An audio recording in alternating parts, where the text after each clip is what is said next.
श्री परमात्मने नमः।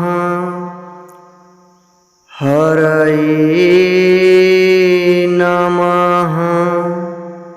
श्री गुरुचरण कमलेभ्यो नमः।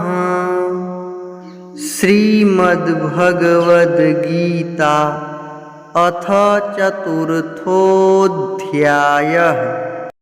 श्लोक 31 एवं 32। 31वां श्लोक। यज्ञशिष्टामृतभुजो यान्ति ब्रह्म सनातनम् नायं लोकोऽस्त्ययज्ञस्य कुतोऽन्यः पुरुषोत्तमा। यज्ञशिष्टामृतभुजो यान्ति ब्रह्म सनातनम् नायं लोकोऽस्त्ययज्ञस्य कुतोऽन्यः पुरुषोत्तमा। 32वां श्लोक। एवं बहुविधा यज्ञा वितता ब्रह्मणो मुखे कर्मजान् विद्धितान् सर्वानेवं ज्ञात्वा विमोक्ष्यसे।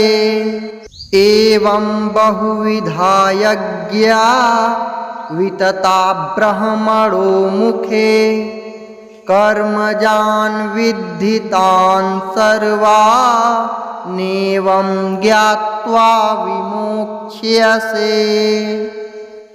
अर्थ। 31वां श्लोक का अर्थ। हे कुरुश्रेष्ठ अर्जुन, यज्ञ से बचे हुए अमृत का अनुभव करने वाले योगी जन सनातन परब्रह्म परमात्मा को प्राप्त होते हैं और यज्ञ न करने वाले पुरुष के लिए तो यह मनुष्य लोक भी सुखदायक नहीं है, फिर परलोक कैसे सुखदायक हो सकता है।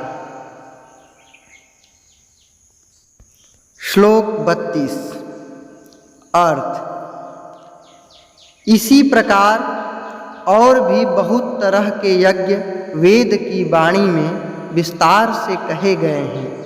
उन सब को तू मन, इंद्रिय और शरीर की क्रिया द्वारा संपन्न होने वाले जान। इस प्रकार तत्व से जानकर उनके अनुष्ठान द्वारा तू कर्म बंधन से सर्वथा मुक्त हो जाएगा।